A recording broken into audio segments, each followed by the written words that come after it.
What's the first thing someone does when they stop loving you? It's not always slamming doors or yelling or asking for space. In fact, it's usually far more quiet. Something shifts, almost imperceptibly at first, and if you're not paying attention, you might miss the earliest signs, the very moments when their heart begins to pull away. While the words and routines stay exactly the same, this video is not about drama, not about accusations, and certainly not about guessing games. It's about clarity. Because when love fades, it often leaves a trail. A soft, subtle trail of behavior changes, emotional distance, and withheld connection that tells the real story, even when their lips don't. In this video, we're going to walk through 5 signs, subtle, but deeply telling, that often appear first when someone no longer loves you. These aren't wild guesses. They're based on real emotional patterns seen in long-term relationships, marriages, and close partnerships. By the end of this video, you'll have a clearer sense of what's real, what matters, and what your next step might be. Stay until the end, because one of these signs, one that often goes unnoticed, could shift how you view your relationship entirely. You deserve honesty, not just from others, but also from yourself. So let's take a closer look at how love, when it starts to leave, almost always knocks in the same quiet ways first. Sign 1, loss of curiosity.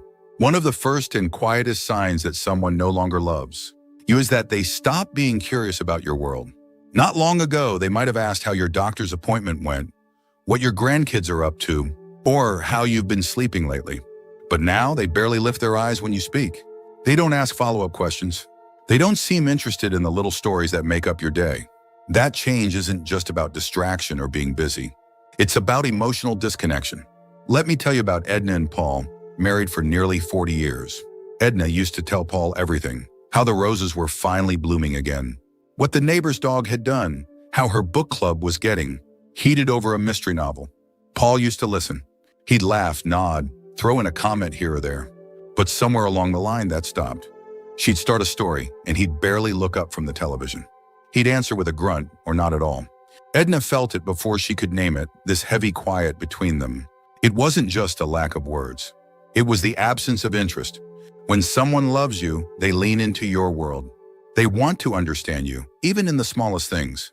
They remember your appointments. They care about what upset you this morning. When that caring fades, they start to emotionally check out. And it doesn't usually come with anger. It comes with silence, a kind of emotional vacancy that leaves you feeling lonely, even in a shared room. And here's the truth. People don't stop asking because you're boring or because your stories have changed. They stop because they no longer feel emotionally invested. You become background noise instead of the main character in their day.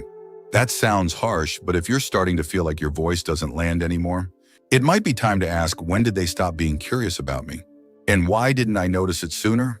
Because when someone no longer loves you, they don't always say it, but they show it in what they no longer ask and what they no longer seem to care to hear. Sign 2, decreased patience. When someone's love begins to fade, their patience is often the first thing to go. The same things they used to smile at, laugh off, or gently correct suddenly seem to irritate them. You might be telling a story you've told before, or asking a simple question about the calendar or the groceries, and you're met with a sigh, a sharp tone, or that cold look that says, "Why are you bothering me?" What used to feel like understanding now feels like walking on eggshells. Take a moment and think about someone like Helen, 76 years old, who had always been a little forgetful. Her husband Richard used to tease her kindly about it. He'd help her find her glasses, or remind her for the 5th time where she left her phone. It was part of their rhythm. But then it shifted. Suddenly Richard was snapping at her. He'd mutter under his breath or roll his eyes. One day, when she asked for help logging into her online banking, he just said, "You need to figure it out yourself." Helen didn't forget that moment. Not because it was dramatic, but because it was so different from how he used to be. When someone is in love, they offer grace. They know your quirks, your habits, your weak spots, and they navigate them gently. But when love fades, even the smallest requests feel like demands to them. The shift is subtle, but powerful. Where there used to be understanding, there's now resistance. And it's not about what you did wrong. It's about how they've started pulling away emotionally, and patience is often the first thread that snaps. You might start second-guessing yourself. Am I being too needy? Am I asking too much? But the truth is, it's not about needing less, it's about how their willingness to show up for you has changed. They're no longer investing emotionally. And that shows up in the tone of their voice, the way they interrupt, the eye rolls you catch, even the heavy silence that follows a perfectly normal question. Don't ignore that shift. It's not just moodiness or stress. It could be a sign that their heart is no longer where it once was. And if you're constantly feeling like you're a bother instead of a partner, that's something you deserve to acknowledge. If you're still watching this video and finding these insights valuable, please comment number 2 below to let me know you're here. And if you haven't subscribed yet, I recommend you subscribe and turn on the bell so you don't miss any videos. Your support helps us continue creating good content to inform and inspire you. Now, let's move forward. Sign 3, lack of time together. When love begins to disappear, time starts to disappear with it. Not time in the sense of hours or days on a calendar, but the kind of time that feels shared, meaningful, and chosen. You'll notice that they stop making plans with you. Not because they're busy, but because they don't want to. They used to sit beside you during your favorite shows, or join you on the porch in the evening. Now they linger in other rooms. They leave the house more often without asking if you'd like to come. And when they do stay, their body is there, but their attention isn't. Think about someone like Ray, 68, who loved his morning routine with his wife Linda.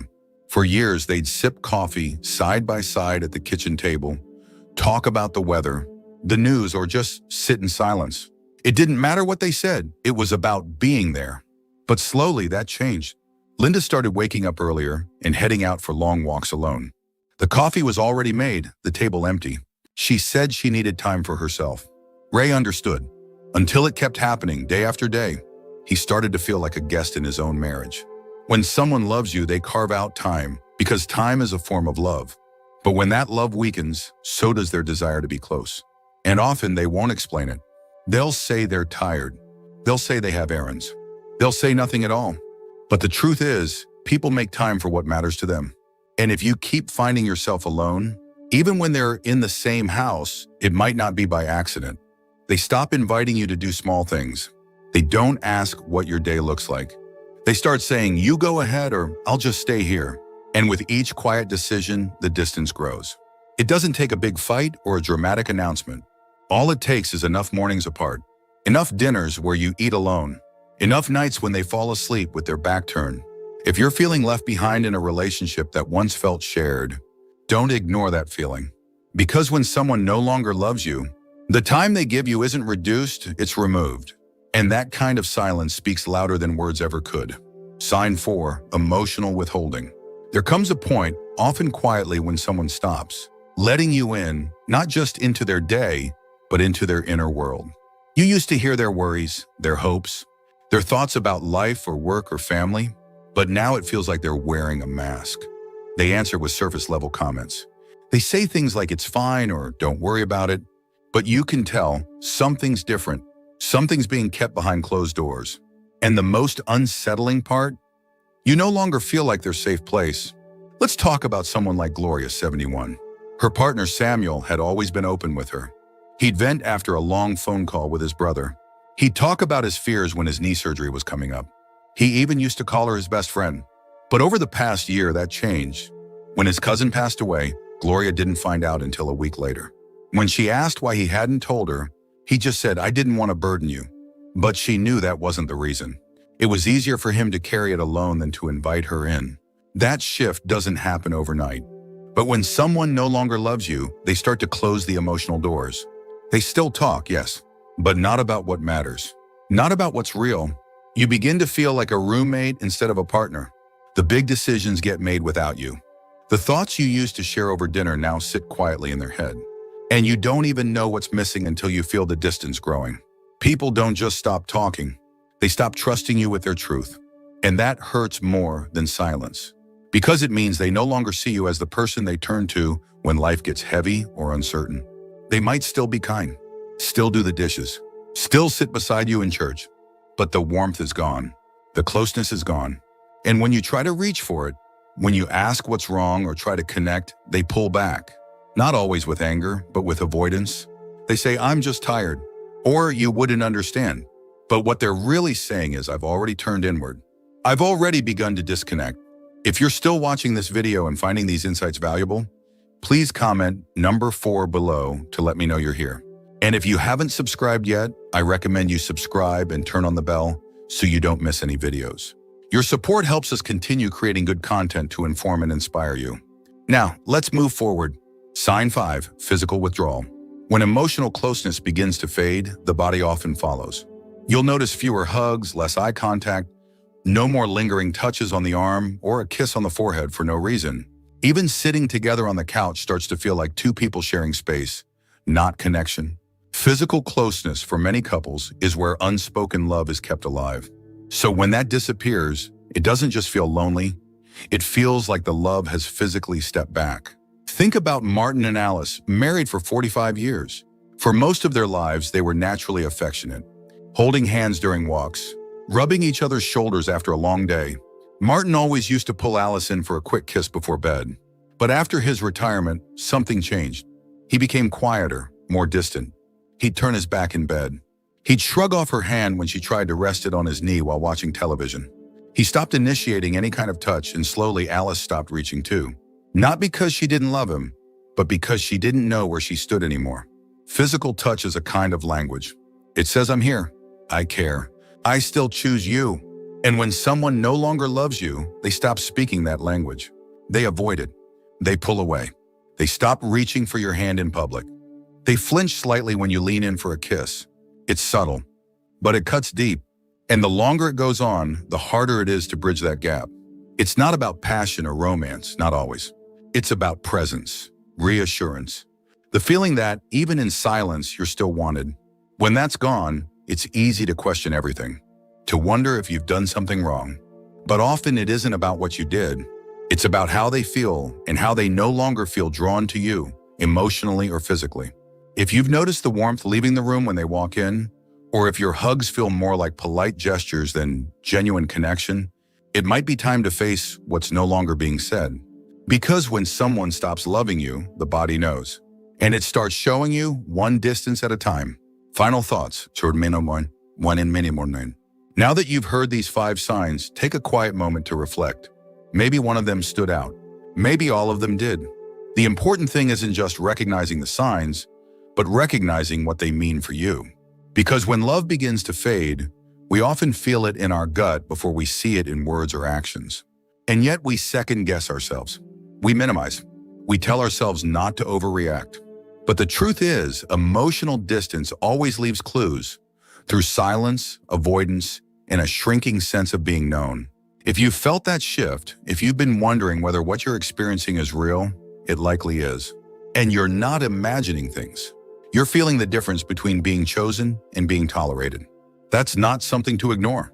That's something to explore with honesty, courage, and compassion for yourself and for the relationship. None of this means all love is gone or that things can't be repaired. But the first step is always seeing clearly. Because once you recognize the patterns, you can stop blaming yourself. You can stop carrying the weight of one-sided connection. And you can start asking the right questions. Do I feel emotionally safe here? Am I being treated with care? Do I still feel like I matter?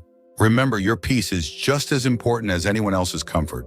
And while it may hurt to admit when someone's love is fading, it's far more painful to keep pretending it isn't. You deserve real love. The kind that shows up, leans in, stays curious, and keeps choosing you day after day. Thank you for joining us today. We'd love to hear from you. Leave a comment below and share one thing you learned today and how you plan to use it in your life. Your thoughts are important to us, so don't hesitate to share them. Reading your comments gives us great motivation and encouragement. If you enjoyed this video and found it helpful, please like, subscribe, and share. Your support helps us continue creating good content to inform and inspire you. Thanks for watching, and we look forward to seeing you in the next video.